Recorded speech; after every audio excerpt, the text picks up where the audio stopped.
It's my pleasure to welcome Daniel Pomerantz, the CEO of Honest Reporting, who will talk about the bias on the world stage. It's getting hard to speak to people these days. Have you noticed that?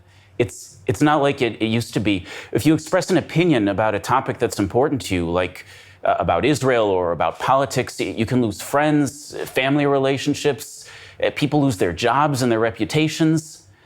You know, when I think back to the way things were before, I remember my first job working as a lawyer in New York. I wanted a sense of community, so I walked over to the local synagogue. It was on 79th Street and First Avenue, and it was called Sha'arei Tefillah. But when I walked in, the woman pronounced it differently. She said, "Hi, welcome to Sha'arei Tefillah."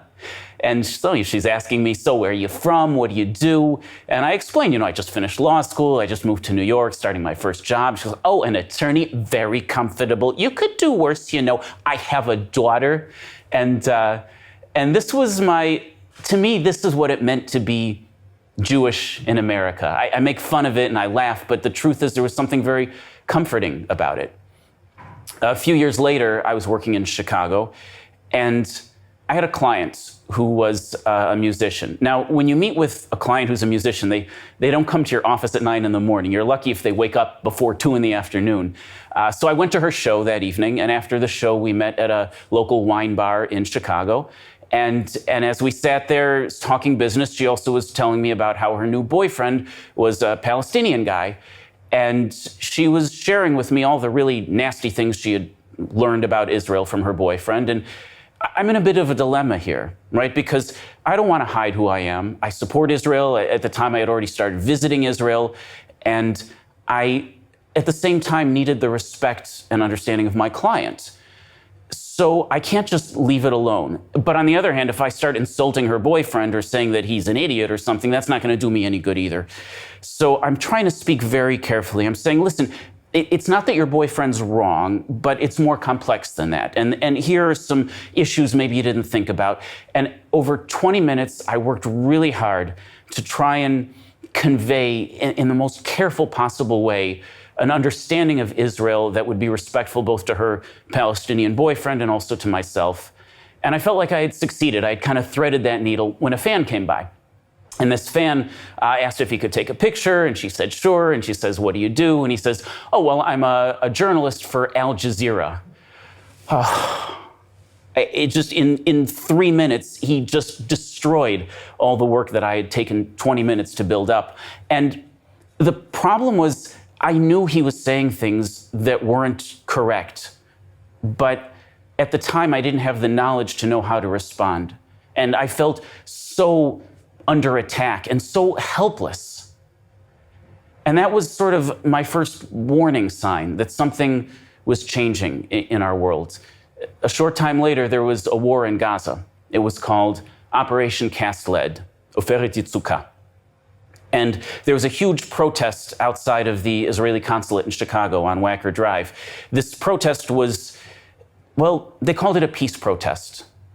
At this peace protest, they had Nazi swastikas. They were shouting things like, "Death to Israel, death to Jews, death to Jews." They had these papier-mâché effigies in the shapes of Jewish faces in that Der Stürmer style from the Nazi cartoons with the noses. They were burning Israeli flags. This was called a peace protest. 4,000 people. I mean, you can imagine 4,000 people. It's like an ocean of humanity. You can't even see the end of it. This photograph behind me is not actually that protest because I couldn't find one, but it's one that's very similar that happened in 2014 in Chicago. And I had been there with a few friends to mount a little counter-protest when the police came to us and said, "Listen, you have to leave because this group is too large and too violent and we can't keep you safe." And I remember thinking to myself, now I completely respect what the police officer said to me. He's just trying to keep me safe, and I get that. But the city of Chicago as a whole had a duty at that time, I believe, to send more police officers. Because the First Amendment guarantees the right to free speech to everybody, not just to the people who are the loudest and the most violent. But on that day in the city of Chicago, the law was not ruled by the US Constitution, but by mob rule. And the mob was waving flags with swastikas. That was my second clue that something was off.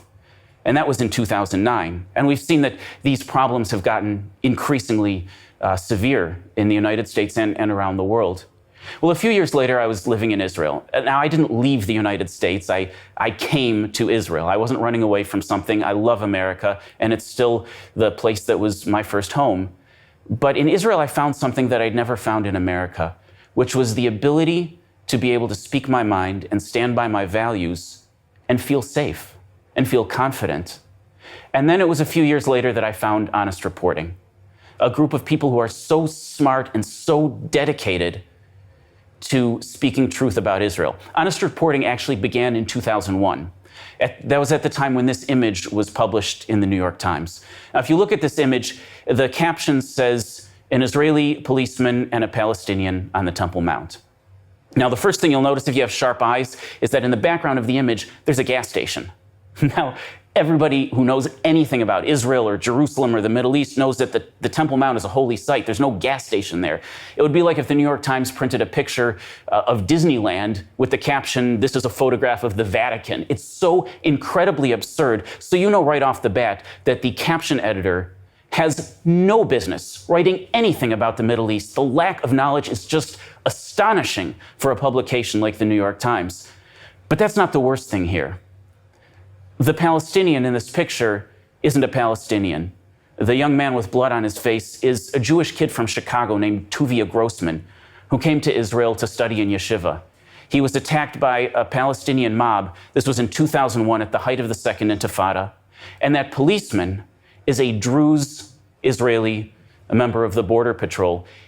I don't know if you're familiar with the Druze culture, but they're not Jewish. They sometimes self-identify as Arab, sometimes not, but the main language they speak at home is a derivative of Arabic. The Druze religion is an offshoot many years ago of a branch of Islam, although it's distinct. But the New York Times had everything so backwards, not just about the image, but about the situation. The situation, this conflict we talk about, is not Jews versus Arabs. It's not Israelis versus Palestinians. It's people of all religions and all ethnicities and all languages who care about peace and believe in coexistence, standing against people who want to destroy those things. And that's what this is really a photograph of. But you wouldn't know that from looking at this photograph. And so some people started a letter writing campaign to try and get the New York Times to change the photograph, and they did, and that was the genesis of Honest Reporting. It's how it began. It's been almost 20 years since that photograph.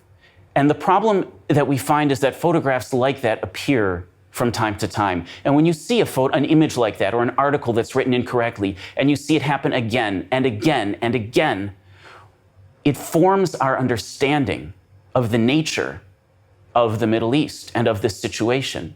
That incorrect understanding is what makes it possible for me to have an uncomfortable conversation with my client, or for people to hold a protest where they're waving Nazi swastikas and shouting death to Jews and thinking that they're actually the good guys.